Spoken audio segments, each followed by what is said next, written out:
까지 인도하신 그 주님의 모든 은혜를 찬양합니다. 하나님, 민족의 명절을 맞이하여서 또 고향으로 또 친지들에게로 또 그렇게 많은 이들이 오고 다녀왔습니다. 또 그러나 그 가운데에 또 가지 못한 이들도 있고 우리의 마음의 어떠함들을 떠나서 우리에게 가족을 허락하시고 우리의 생명을 허락하신 주님 찬양합니다. 하나님, 가족들을 방문함에 또 부모님들의 연로함들과 또 가족들의 하나님 앞에서의 삶이 어떠한지를 또 보게 하시고 또 그것을 우리의 기도로 주님 앞에서의 간구로 우리의 삼아주심에 감사드립니다. 하나님, 우리의 모든 가정들, 가문들을 예수 그리스도 안에 구원함을 얻게 하여 주시옵소서. 더 이상 우상을 섬기고 귀신을 따르는 일들을 그치게 하시고 우리 하나님을 찬양하며 주를 위해 살아가는 복된 가문들 될 수 있게 은혜 더하여 주시옵소서. 하나님, 나누어진 이 민족을 주님께로 올려드립니다. 우리의 죄악으로 말미암아 서로 미워하고 서로를 죽이고 했던 이 민족의 아픈 역사가 있사온데, 그러나 우리 주 예수 그리스도 안에 있는 생명의 역사가, 살리시는 역사가, 하나 되게 하시는 그 능력이 이 한반도 가운데 있게 하여 주시옵소서. 하나님, 북은 남을 향하여 더 이상 같은 민족이라 하지 않는 이 일들과 또 남은 북의 정권을 향하지 않고 이제 주민들을 향하여 하나님 호소하는 이 상황 가운데에 점점 멀어지는 이 통일의 날이, 이 통일이 멀어지는 것 같지만, 그러나 예수 그리스도 이루신 일 위에서 당신의 육체로 말미암아 나누어졌던 하나님과 우리 사이를 하나 되신 것 같이, 유대인과 이방인이 그리스도 안에서 하나 되게 하신 것 같이, 이제 남과 북 또한 그리스도 안에서 하나 되어서 열방에 예수 그리스도의 십자가 복음을 증거하는 하나된 민족 되게 하여 주시옵소서. 하나님, 이제 이 은혜 세대 교회 가운데에 주의 놀라운 비전 하나님 허락하셨습니다. 이 땅 가운데 남과 북의 하나됨을 이루어가며 저 북녘 땅에 참으로 보여줄 만한 복음의 모습이 드러나기를 원합니다. 하나님, 이 일을 위하여 세우신 우리 최원 목사님, 지금도 캄보디아에서 주의 말씀을 전하며 주님께서 그 삶에 어떠한 일들을 행하셨는지를 간증하며 나누게 될 때에 그 캄보디아에 있는 신학생들이 깨어나고 주를 더욱더 의지하게 하고 성령으로 충만하게 되는 역사를 허락하여 주시옵소서. 하나님, 각 성도님들 각자의 부르신 부르심이 있사온데 하나님이여 그것을 명확하게 인도하여 주실 줄을 믿고 감사드립니다. 혹 우리가 잘못 걸음을 걷는다 할지라도 두려워하지 않고 우리의 좋으신 아버지, 우리 안에 계시는 성령님의 인도하심을 따라서 하나님 부르신 부르심을 따라 잘 하나님 걸어갈 수 있는 은혜를 주실 줄을 믿고 감사드립니다. 혹시 아픈 이들이 있습니까? 하나님, 이 시간 어루만져 주시옵소서. 우리의 모든 연약함을 대신하여서 친히 약해지시고 채찍에 맞으신 예수 그리스도, 내가 약해졌으니 너희는 강하여져라, 내가 가난하게 됐으니 너희는 부하여져라, 나의 모든 지혜를 나누어 주시는 우리 주 예수 그리스도의 부요함이 이 시간 주를 바라는 모든 이들의 가운데에 흐르고 넘치게 하여 주시옵소서. 주님, 이 예배의 시종을 주님께 올려드립니다. 말씀을 전하는 이의 입술을 주장하여 주시고 말씀이 전파될 때에 온전히 하나님의 말씀만 우리의 심령에 자리 잡게 하여 주시옵소서. 하나님의 나라의 복음에 증거되기를 원합니다. 영광을 받으실 우리 주 예수님 이름으로 기도합니다. 아멘. 할렐루야. 네, 우리 최영 목사님은 그 캄보디아 신학교 사역으로 가셨어요. 그래서 아마 이번 주 중에 이제 돌아오시게 될 겁니다. 통화했는데 너무 좋다고, 역시 우리 최영 목사님은 선교하셔야 사는 할렐루야. 가서 이제 간증도 하시고 또 말씀도 전하는데 이 캄보디아 신학생들이 너무 뜨겁다고, 그래서 오히려 자기도 참 살아나는 것 같다고 이렇게 좀 말씀을 전해주시고 또 안부도 전해주셨습니다. 네, 우리 돌아오실 때까지 생각나실 때마다 같이 기도해 주시면 좋겠습니다. 우리 누가복음 18장 말씀 같이 보십시다. 누가복음 18장 1절에서 8절까지의 말씀입니다. 누가복음 18장 1절에서 8절.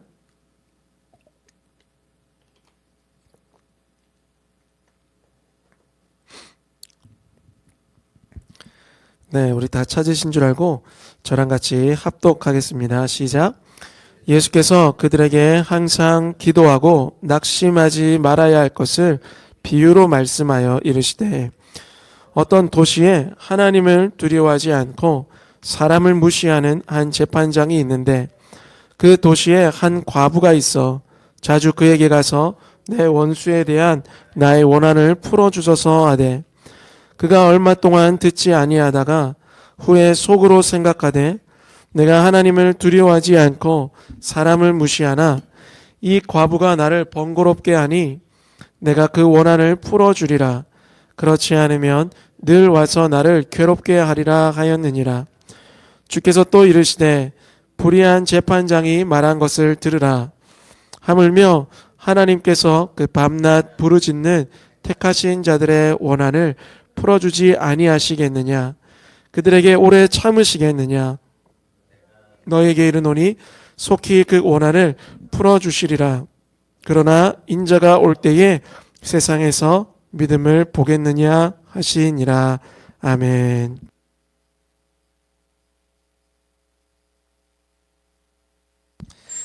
네, 우리 믿음을 보겠느냐라는 제목으로 좀 하나님 말씀을 나누기를 원합니다.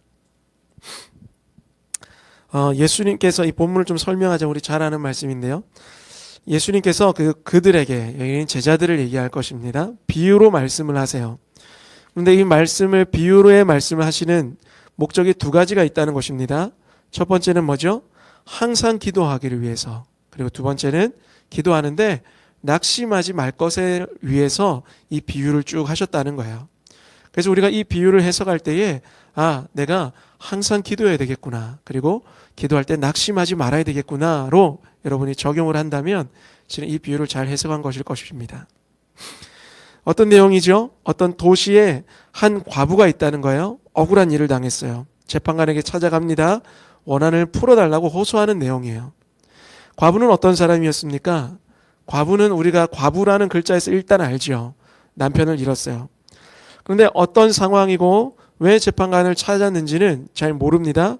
그런데 그의 상황은 남편을 잃었고 어떤 원수 맺은 사람이 있었어요. 그리고 그 원수와의 자기에 대한, 그러니까 어떤 자기 중심적인 원한이 아니라 실은 이 일에 대한 분명한 불이함을 당해서 원한이 생긴 거예요. 그래서 자주 재판관을 찾아갔던 그 여인입니다. 자, 또 한 사람이 나오죠. 재판관입니다. 그럼 어떤 사람입니까? 하나님을 두려워하지 않았대요. 하나님을 두려워하지 않을 뿐 아니라 사람을 무시하는 경향이 있는 재판관이에요. 재판관으로서는 아주 모르겠어요. 이런 사람이 탁월한지. 그런데 보면은 이렇죠. 오직 자기 생각과 자기의 그 중심, 욕심만을 따르는 아주 철저하게 이기적인 사람인 것 같아요. 그러니 한낱 과부의 그 호소가 어떻게 중요하게 들리겠습니까? 그런데 우리가 잘 알다시피 본문에서 이 과부의 원한이 풀렸어요? 풀리지 않았어요? 풀렸어요. 어떻게 풀렸습니까? 여인에게 어떤 인맥이 있었습니까? 아니면 가진 돈이 있었습니까? 이유는 단 하나예요. 5절에 나오는 재판관이 생각하기를 이 과부가 나를 번거롭게 하니 내가 그 원한을 풀어주리라. 그렇지 않으면 늘 와서 나를 괴롭게 하리라 라고 말했어요. 얼마나 자기중심적인 재판관입니까?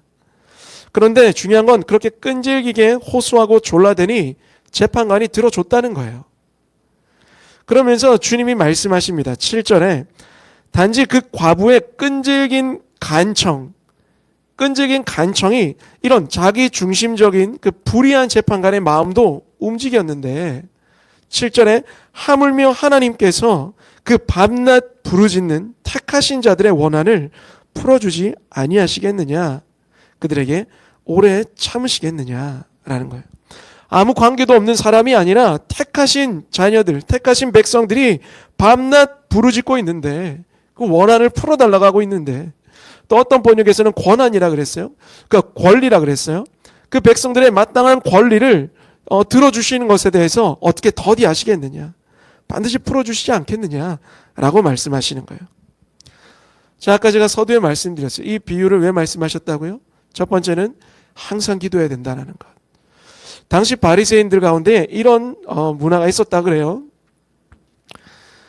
너무 자주 기도하면 하나님을 귀찮게 하는 거다라는 생각 아래 가장 최적의 기도는 뭔가? 다니엘이 하루 3번 기도했기 때문에 시간을 정해서 철저하게 이 3번의 기도는 놓치지 않는, 그중에 더 열심히 있으면 또 몇 번의 기도를 더 늘리는. 근데 예수님께서는 이러한 시간을 정하든 그것이 예수님께도 습관적으로 있으셨지만 항상 기도해야 된다라는 것을 말씀하셨어요. 두 번째는 낙심하지 말아야 된다고 말씀하셨단 말이죠. 그래서 우리가 항상 기도해야 되는 것과 낙심하지 말아야 되는 것을 염두에 보고 우리가 이 말씀을 적용한다면 실은 간절하게 기도해야 된다라는 주제를 가지고도 적용할 수 있을까요? 또 하나는 기도의 습관을 이렇게 들여야 된다라는 것도 적용해 볼 수 있을 겁니다만, 주님 앞에 항상 기도해야 된다라는 것은 뭐겠어요? 실은 내용이 있다는 것을 의미할 수 있는 것 같아요. 주님 앞에 그냥 중언부언하고 주저리 얘기하는 것이 아니라 주님 앞에 항상 기도할 그 어떠한 내용이 있음을 의미한다고 좀 생각이 들었습니다. 또 하나는 낙심하지 말아야 된다라는 것을 적용할 때에 이거는 기도하는 자의 자세, 태도, 그 마음가짐을 의미할 수 있을 것 같아요. 여러분, 주님께 어떤 내용들을 가지고 또 어떠한 태도와 마음가짐으로 기도하고 계십니까? 우리는 실은 많은 것을 또는 모든 것을 기도할 수 있어요. 간구할 수 있는 것이죠. 그러나 그것에 응답을 기대하면서 기도할 수 있다면 참으로 복된 마음인 줄 믿습니다. 복된 상황이죠. 복된 상태이죠. 여러분이 한번 잠시 적용해 보세요. 나의 기도는 그것이 응답될 것에 대한 기대와 신뢰를 가지고 드리는 기도인가? 아니면 그냥 펼쳐놓은 기도의 제목들을 읊조리며, 물론 그것도 참 은혜가 되겠죠. 그러나 그것이 중언부언되듯 믿음과 결부되어지지 않고 드려지는 기도인가? 참 이 믿음이 사용되어지는 그 시간, 그 하나님의 때가 있는 것 같아요. 때로는 믿음과 딱 결부되어지지 않고도 많은 기도, 많은 말들을 하지만, 그러나 이것이 믿음과 결부되어져야 할 여러 가지 상황들을 하나님 허락하심으로 우리의 삶에 이 믿음으로 하는 기도들을 가르치시는 것 같아요. 7절, 8절에 주님께서 말씀하십니다. 하나님께서 그 밤낮 부르짖는 택하신 자들의 원한을 풀어주실 것이다. 오래 참지 않으시고 속히 풀어주실 것이다. 그러나 8절에 인자가 올 때에 세상에서 믿음을 보겠느냐 라며 오히려 반문하세요. 무슨 말씀입니까? 실은 어렵지 않아요. 해석하는데 비유를 이어서 해석하자면 이런 거예요. 그 과부처럼 한두 번 해보고 안 되면 그만이 아니라 그 재판관이 생각하기에도 야 저거 안 들어주면 끝까지 나를 괴롭게 할 거다. 독종이다. 라고 생각할 정도로 밤낮 부르짖는 그 낙심이라고는 찾아볼 수 없는 믿음을 가지고 기도하고 있는 이들을 내가 찾을 수 있겠느냐 라고 얘기하는 거예요.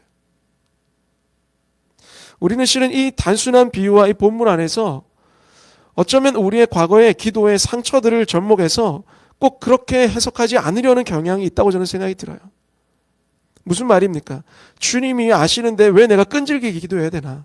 왜 주님이 아시는데 몇 번 해보고 안 됐던 일들을 내가 왜 포기하지 않고 계속 기도해야 되는가? 그 포기하지 않는 거에 에너지가 얼마나 드는데. 어떠십니까 여러분? 끈질기게 기도하여 주께로부터 받아낸 여러 가지의 여러분 경험들이 있으십니까? 있으시기를 축원합니다. 한두 번 해보고 주님 뜻이 아닌가 봐 접어둘 일이 아니라 정말 이것이 내 가운데에 주님 마땅히 주셔야 할 일이고 또 주의 백성들이 받아야 할 그 권리이고 예수 그리스도로 말미암아 이미 우리에게 이루어진 여러 가지의 부유함인데 왜 이것이 내게 이루어지지 않는가? 이 여인은 억울한 마음에 찾아가서 그 불의한 재판관에게 문을 계속 두드렸음에도 두드림으로 그것을 얻어낸 것처럼 얻어냈지만 우리 주님은 그런 분 아니잖아요. 불의한 분이 아니란 말이에요. 밤낮 부르짖는 그 택하신 자들의 원한, 그 택하신 자들의 권리, 택하신 자들이 예수 그리스도 안에서 얻어내야 할 마침내 예비되어진 그것을 주시지 않겠느냐? 그들에게 오래 참으시겠느냐? 속히 주실 것이다. 그러나 그것이 이루어질 때까지 그 믿음을 가지고 있는 자들 내가 찾을 수 있겠느냐? 라는 말씀이죠. 과연 이 믿음이 무엇입니까? 여러분 여기서 말하는 이 믿음, 피스티스라고 하는 이 믿음은요, 실은 사람의 믿음이 아니에요. 마가복음 11장 22절에 보면은요, 예수님이 말씀하십니다. 그들에게 대답하여 이르시되 하나님을 믿으라. 실은 여기서 하나님을 믿으라라는 이 말씀이 우리가 어떤 의미입니까? 하나님의 믿음을 가져라라는 거예요. 원어를 보면. 에베소서에 바울이 이 전신갑주를 얘기하면서 모든 것 위에 믿음의 방패를 가지라 그랬어요. 여기서 말하는 이 믿음의 방패가 곧 하나님의 믿음을 얘기하는 피스티스입니다. 세 가지의 표현이 있어요. 믿음에는 첫 번째는 말 그대로 그냥 신뢰하는 거죠. 그리고 두 번째는 그것이 신념이 되는 겁니다. 내 경험과 결부되면 신뢰하던 것들이 내 경험과 결부가 되면 그것은 신념이 돼요. 그런데 그 다음 이 진짜 피스티스는 바로 하나님이 가지신 믿음, 즉 하나님의 말씀에 대한 믿음을 얘기해요. 이것은 때로는 우리의 신뢰나 신념을 넘어서는 철저하게 하나님의 말씀에 기댄 이 믿음입니다. 여러분, 신뢰, 누구의 말을 믿는다는 것, 단순한 신뢰, 그것을 믿다 보니 내게 신념이 되어진 그 신념은, 여러분 잘 들으세요, 하늘의 자원을 가져올 수가 없어요. 이 땅 가운데서의 나의 여러 가지 일들은 이룰 수 있고 행할 수 있지만 하늘의 자원, 하나님께로부터 오는 것들은 가질 수 없어요. 죽은 자가 살리는 것은 하나님의 믿음입니다. 할렐루야.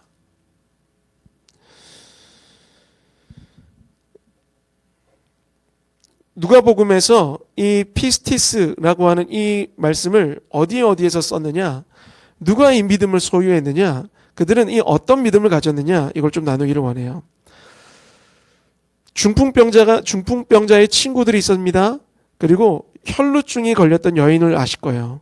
그리고 또 하나는 여리고의 근처에 살던 구걸하던 눈을 못 보는, 앞을 못 보는, 눈이 아니라 앞을 못 보는 맹인, 그 세 명이 나옵니다. 그들에게는 어떤 믿음이 있었습니까?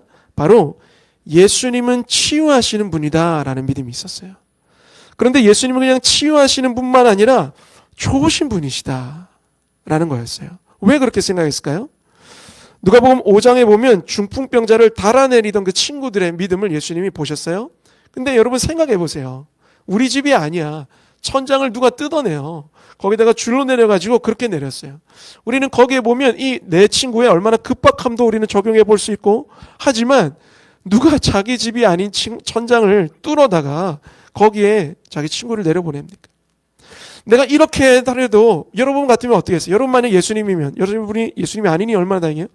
만약 누가 우리 집에 천장을 뚫어가지고 오면 고쳐주겠어요? 안 고쳐주겠어요? 먼저 이 정신 나간 사람을 만나라고 하고, 내가 네 하는 꼬라지를 보니 내가 너랑 상종도 하지 않을 거다라고 오히려 내치지 않겠어요?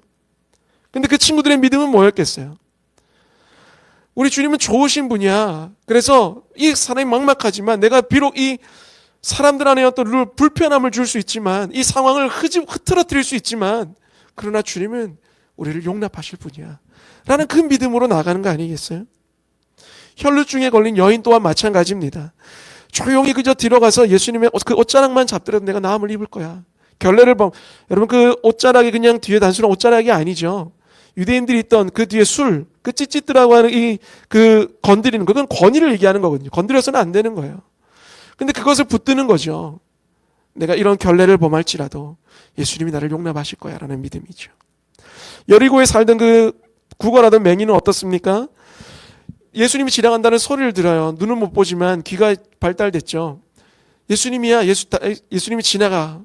내가 이 눈을 고치실 분 오직 예수님밖에 없어. 소리를 지릅니다. 다윗의 자손 예수여, 나를 불쌍히 여겨달라고. 사람들이 얘기해요. 야, 조용히 해라. 시끄럽게 너무 이 상황을 불편하게 만들지 마. 조용히 해. 그때 이 맹인이 어떻게 합니까? 그를 꾸짖어 잠잠하라 하되 그가 더 크게 소리질러 다윗의 자손이여, 나를 불쌍히 여기소서.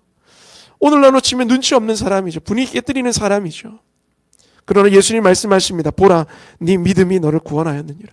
이 피스티스를 얘기하는 거예요. 이 세 사람 다 이 누가복음에서 예수님께 구원함을 얻고 치유함을 얻은 이 세 사람은 다 피스티스, 이 믿음을 가진 사람들이에요. 예수님은 치료하시는 분인데 좋으신 분이야. 그분은 마침내 나를 치유하시기를 그걸 기뻐하시는 분이야. 나 같은 사람을 용납하시는 분이야 라는 믿음을 가졌습니다. 또 어떤 사람이 피스티스 믿음을 가졌습니까? 백부장이에요. 백부장은 어떤 믿음이었습니까? 바로 예수님을 주인이라고 인정하는 믿음이었어요. 이런 것이죠. 나도 남의 수하에 있던 사람, 내 위에 누군가가 있습니다. 그리고 내 밑에도 누군가가 있습니다. 우리는 말로 다 되는 겁니다. 나도 내 위에 사람 말을 듣고 내 아래 사람은 내 말을 듣습니다. 그거면 됩니다. 예수님 말씀만 하시면 됩니다. 라는 믿음. 내가 그 수하, 내 위에 있는 사람의 종인 것처럼 내 밑에 있는 사람도 내 종이기 때문에 내 말을 듣는 것처럼, 나도 그의 말을 듣는 것처럼 예수님 나의 주인이시기 때문에 내게 말씀하십시오. 그러면 그것이 이루어질 것입니다. 라는 이 믿음 말이죠. 예수님이 얼마나 놀라셨는지 이스라엘 중에 이만한 피스티스를 가진 사람을 본 적이 없다는 거예요. 참으로 예수님을 주여 주여라고 하지만 정말 예수를 주라고 고백하는 자가 잘 없었던 거죠. 예수님을 주인이라고 고백하는 이 믿음이 필요합니다. 또 하나 누가 있었습니까? 바로 예수님이 그 누군가의 집에 초대되어 갔는데 그 예수님에게 어떤 자기의 죄를 용서받는 한 여인이 있어요. 어떤 죄였는지는 잘 모르지만 아마도 이 행실이 좋지 않은 그런 죄였겠죠. 예수님께 이것을 용서받고 나서 너무나 감사했는지 자기의 머리털로 그 향유를 부어다 예수님 발에 부어다가 자기 머리털로 계속 닦고 그 은혜가 점점 깊어지니까 눈물로써 그 예수님의 발을 닦아내던 그 여인. 이 여인은 어떤 믿음이었습니까? 바로 자신의 죄를 용서해 주시는 분이라는 것에 대한 믿음을 가졌어요. 예수님은 내 죄를 용서하시는 분이야. 예수님은 이런 더러운 나 같은 사람도 용납하시는 분이야. 내 죄가 어떠하든지 간에 그분은 나를 용서하실 수 있는 분이야. 라고 얘기하는 거죠. 그래서 그 일들을 행할 때 예수님이 여자에게 이르시되 네 믿음이 너를 구원하였으니 평안히 가라 라고 합니다. 이 피스티스는요, 이 치유도 하고 피스티스를 가진 이를 주님은 고치시기도 하고 이 피스티스를 가진 이의 주인이시면서도 또 죄를 용서하시는 구원하시는 그 주님이시죠. 그러나 이 믿음은 또한 어떤 일들을 합니까? 환경을 주정하기도 했어요. 광풍을 만났을 때 제자들이 벌벌 떨 때 예수님이 일어나서 이 믿음이 적은 자들이라고 꾸짖으세요. 이 믿음이면 이 풍랑도 잠잠하게 할 수 있는데, 하나님이 가지신 이 믿음이면, 피스티스면 이 환경도 주장할 수 있는데, 심지어 제자들이 예수님 내게 믿음이 없습니다 라고 할 때 겨자씨만한 작은 믿음만 있으면 이 산을 들여서 저리로 옮기라면 옮겨질 것이고 이 나무를 들어서 저기 빠지라 하면 빠지게 될 것인데, 이 믿음이 없음에 대해서도 주님이 꾸짖으시죠. 이런 연약한 세대, 또 믿음이 없는 세대, 하나님의 선하심과 인자하심을 바라지도 기대지도 않는 이런 악한 세대를 향해서 주님이 뭐라고 지금 하시는 겁니까? 내가 인자가 올 때에 세상에서 믿음을 보겠느냐? 그런데 여러분, 이 누가복음에서 예수님이 지금 믿음을 보겠느냐라며 반문하시듯 때로는 한탄하시듯 주님은 낙담하시는 않으셨겠죠. 오히려 도전하시듯 얘기하셨지만 예수님은 얼마나 좋으신 분일까요? 누가복음 22장 32절에 보면은요, 22장 30절 하반절부터 보면 이런 이야기 나옵니다. 이 시몬에게 얘기하세요. 시몬아, 시몬아, 보라, 사탄이 너희를 밀가부르듯 하려고 요구한다. 이건 뭡니까? 이 시몬이 가진 어떤 믿음에 대해서 사단이 계속 예수님께 참수하는 거예요. 수제자라면서 저 하는 것을 보세요. 저 수제자라면서 믿음 없이 하는 행동들을 보십시오. 라고 예수님께 계속 참수할 때 예수님이 뭐라 그러세요? 시몬아, 시몬아, 보라, 사탄이 너희를 밀가부르듯 하려고 나한테 요구하고 있는데, 그러나 내가 너희를 위하여 네 피스티스, 이 믿음이 떨어지지 않기를 기도하고 있다. 왜? 너는 돌이킨 후에 네 형제를 굳게 해야 되기 때문이다. 내가 너의 믿음이 떨어지지 않도록 내가 마지막 날에 반드시 너에게 이 믿음을 발견하도록 나는 기도하고 있다. 얼마나 좋으신 분이에요. 과연 믿음이 있겠느냐라고 반문하시면서도 내가 네 믿음을 보고자 너를 위해 기도하고 있다라고 얘기하시네. 왜 그렇습니까? 아버지께서 나라를 예수님께 맡기신 것처럼 예수님도 그 나라를 우리들에게 맡기셔야 하기 때문이죠. 그러기 위해서는 이 믿음이 필요한 거예요. 이 믿음으로 하나님의 나라를 세워가야 하기 때문입니다. 사랑하는 성도 여러분, 이 믿음이 없어서 낙담할 때가 있습니까? 한두 번 기도하는데 그것을 끈질기게 주께로부터 올 것을 믿지 못하는 우리의 연약한 믿음 때문에 나는 더 이상 믿음의 삶, 신앙이 실은 믿음의 삶인데 종교 생활은 할 수 있겠지만 더 이상 믿음으로 기도하는 일은 지쳐버리고 놓아버린 것이 있습니까? 여러분, 항상 기도하십시오. 낙담하지 마십시오. 이 믿음을 붙드시는 이가 있습니다. 믿음이 떨어지지 않기 위해서 우리를 위해 기도하고 계신 분이 있다는 말이에요. 할렐루야. 주님이 얼마나 답답하시며 얼마나 이 믿음을 보고자 하시면 불의한 재판관에 자신을 비유해서 얘기하시겠어요? 사랑하는 성도 여러분, 여러분들의 기도는 어떻습니까? 내용과 태도, 믿음은 어떻습니까? 더 이상 기대함도 없는 그런 기도의 생활은 아닙니까? 물론 예수님이 마지막 때에 내가 이 믿음을 보겠느냐라는 이 말씀을 우리는 많이 적용할 수 있어요. 지금 나열해드렸던 누가복음에 나왔던 많은 이들, 그들과 같이 예수님을 치유자, 예수를 나의 주인, 예수님 나의 구원자, 그리고 환경을 변화시키는 분이라는 것으로 믿음을 취하고 적용할 수 있겠지만, 실은 마지막 때에 이 믿음을 보겠느냐라고 하는 이 말씀은 실은 우리가 이 말세에 세상과 타협하지 않고 예수 그리스도를 바라는 그 믿음, 그래서 인내하는 믿음, 절제하는 믿음, 죄를 멀리하는 믿음, 그것을 우리가 적용할 수 있죠. 분명히 말세를 사는 우리의 삶에 분명한 변화를 주는 이 말씀입니다. 네가 마지막 때에 나를 부인하지 않고 나만을 의지하며 나를 섬기는 그 믿음의 한 사람이냐라고도 적용할 수 있습니다. 바울은 예수님께서 이 비유로 지금 이 누가복음 이 비유를 아마 바울이 들었을까요? 들었을 것 같아요. 그래서 이런 말씀을 하는 거예요. 로마서 12장 19절에 바울이 얘기한 겁니다. 내 사랑하는 자들아, 너희가 친히 원수를 갚지 말고 하나님의 진노하심에 맡기라. 기록하였으되 원수 갚는 것이 내게 있으니 내가 갚으리라 주께서 말씀하시니라. 지금 과부의 그 원한이라고 하는 그 원어와 바울이 말하는 원수가 실은 동일한 원어거든요. 무엇을 얘기하는 겁니까? 과부가 정말 잘한 것은 뭐예요? 백도 없고 돈도 없지만 불의한 재판관이지만 날마다 달려간 그것을 잘한 것입니까? 그것도 맞지만요. 중요한 것은 재판관에게 달려갔다는 거예요. 이 일을 해결하는 게 자기 있지 않고 자기가 억울하면 그냥 가가지고 억울함을 풀어버리면 되긴 하는 일이죠. 뭐 까놓고 얘기해서 이 위에서 오신 분들이 한국의 법에 대해서 뭐에 많이 충돌을 이루냐면, 아니 이 사람이 내 돈을 빌려갔어요. 그러면 그 사람이 갚아야 되잖아요. 근데 한국 법은 어떻게 해요? 때로는 배째라, 법에 호송해라 이러면 이곳에 와 있는 탈북민들이 얼마나 답답한지. 그래가지고 가서 그 사람 한 대 이렇게 때려 놓는단 말이에요. 그러면 경찰이 와가지고 누구를 잡아가요? 돈 안 갚은 사람을 잡아가요? 때린 사람을 잡아가요? 때린 사람을 잡아가요. 그냥 자기가 얼마나 억울한 거예요. 실은 자기가 이 문제에 자기의 힘으로 능력으로 해버릴 수 있죠. 위에서 그렇게 하고 살았으니. 근데 이 여인은 어땠습니까? 불의하지만 재판관 찾아가는 거예요. 이 일에 중지해달라고, 이 일을 해결해달라고. 바울이 얘기하는 거예요. 사랑하는 자들아, 원수 갚는 건 네가 할 일이 아니다. 주님께 맡겨야 된다 라는 거죠. 우리가 더 확신 속에 잘할 수 있는 것은 우리의 기도를 들으시는 분은 불의하지 않고 우리를 그 백성 삼으시고 우리를 자녀 삼으신 좋으신 아버지라는 거예요. 물론 우리는 잘 알죠. 이 내용이, 우리의 기도의 내용이 우리의 정욕을 위해 쓰기 위함의 간구가 아니라는 것을 알아야 합니다. 하나님의 뜻을 위해 구하고 그 뜻이 이루어지기를 위해서인 것을 우리는 알아야 합니다. 우리의 삶과 보게 하시는 또 소명의 영역, 그 가운데 하나님의 통치, 하나님의 다스림, 이걸 뭐라 그러죠? 하나님의 나라라 그러잖아요. 그 나라가 이루어지기 위해서 기도해야 되는 것을 이야기하는 것이죠.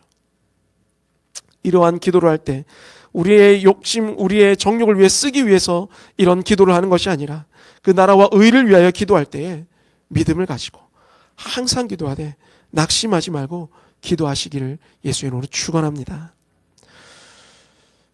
말씀을 마쳤어요. 그런데 이 이야기를 조금 나누고 싶어요. 제가 왜 이 말씀을 좀 계속 마음에 품게 되었냐면, 얼마 전부터 알게 된 한 형제가 있습니다. 탈북민 형제고, 그런데 와서 몇 년 지내다 보니 이 건강검진을 하는 중에 암이 발견된 거예요. 그래서 치료도 하고 꽤 세월이 흘렀고 일도 하고 했지만 재발되어서 이제 시한부 판정을 받았습니다. 근데 뭐 우리가 조금 상상만 해봐도 알겠지만 대부분 무연고자거든요.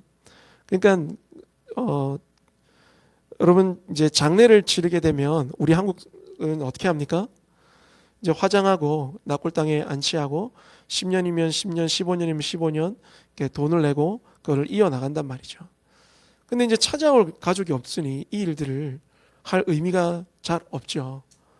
그러나 의미 없진 않습니다. 본인이 의미를 잘 못 찾는 것이지 그건 너무나 의미 있는 일이에요. 그런데 이 비용이 굉장히 들거든요. 제가 비용 얘기를 하고자 하는 게 아니라 그 형제를 만나서 신방하는데 이제 시한부 판정을 받았어요. 더 이상 치료할 것은 하나도 없어요. 치료할 수 있는 게 없어요. 그래서 어디를 가야 되냐? 이제 호스피스 병동을 가야 됩니다. 호스피스 병동은 뭐냐면 더 이상 치료를 중지하겠다라는 것을 서약하고 이제 마지막을 준비하는. 그래서 통증이 너무 극심하면 거기서는 몰핀을 맞을 수 있어요. 그런 이제 몰핀을 맞으면 여러 가지 선망 증세라 그래서 사람도 못 알아보고 기억도 까먹고 뭐 이런 일들이 있습니다. 말 그대로 죽음으로 가는 데에 편안한 죽음을 맞기 위해서 가는 것이에요. 근데 이 형제가 그러고 싶지 않은 거예요. 이 생에 대한 소망이 있는 거예요. 그런데 치료는 다 끝났어요. 근데 이제 어떤 것에 그러면 의존하게 될까요? 주변에 친하지도 않은 사람의 여러 가지 말들이 귀에 쏙쏙 그렇게 복음처럼 들려요. 이거 먹으면 괜찮아질 텐데, 저거 먹으면 구하기가 어려워서 그렇지, 그거 먹으면 그래도 좋아질 텐데 라는 그거에라도 하나 씨루라기 잡아서 지금 그 가루를 이렇게 먹으면서 연명하고 있어요. 나아지는지 아닌지 실은 계속 검사를 해도 가망 없으니 빨리 퇴원해라라는 얘기를 듣고 있습니다. 한번 방문하고 그 사정을 듣고 같이 기도하고 두 번째 지난주에 또 가서 방문하면서 예배를 드리면 좋겠다라고 했어요. 생각이 들었어요.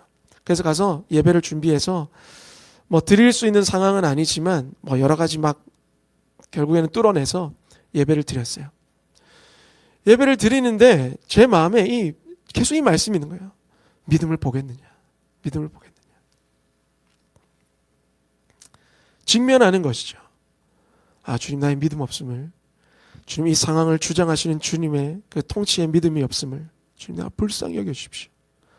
그러면서 계속 기도하고 주님 앞에 엎드리게 되고 우리의 인생에 여러분 정말 주님 앞에 이 과부의 비유를 드신 것처럼 항상 기도하되 낙심하지 않고 인자가 올 때에 믿음을 요구하시는 그 믿음, 여러분 우리 가운데에 불로 연단하여도 없어질 믿음이 아니에요. 이런 믿음은 할렐루야. 그러나 그것은 불 가운데서 연단받는 믿음이에요.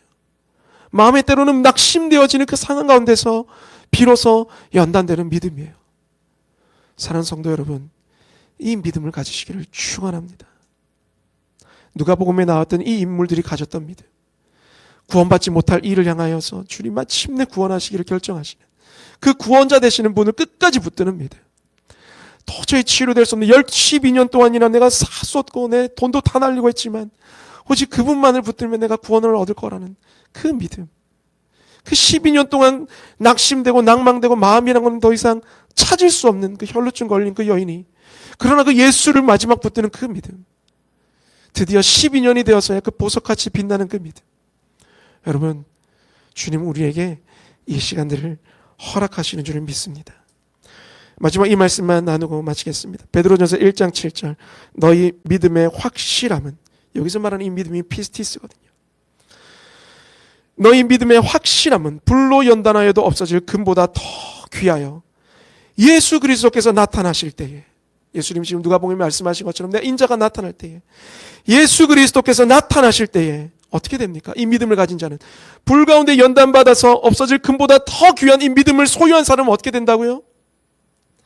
칭찬과 영광과 존귀를 얻게 할 것이니라. 할렐루야. 사는 성도 여러분, 어떤 믿음을 소유하셨습니까? 지금 여러분의 삶은 이 믿음이 마치 불 가운데 연단되어지고 있는 줄 믿습니다. 어떤 사역 앞에 놓여 있습니까? 어떤 과정 가운데 있습니까? 우리 믿음이 연단될 수 있기를 예수 이름으로 축원합니다. 믿음을 붙드시는 일을 우리 기억하면서 감사하시기를 바랍니다. 우리 잠시 기도하십시다. 우리 한 2, 3분만이라도 우리 오늘 들은 말씀이 좀 어렵다 할지라도 주님, 이 마지막 때에 주님이 내 삶을 보실 때에 너의 기도에는 어떤 믿음이 있니?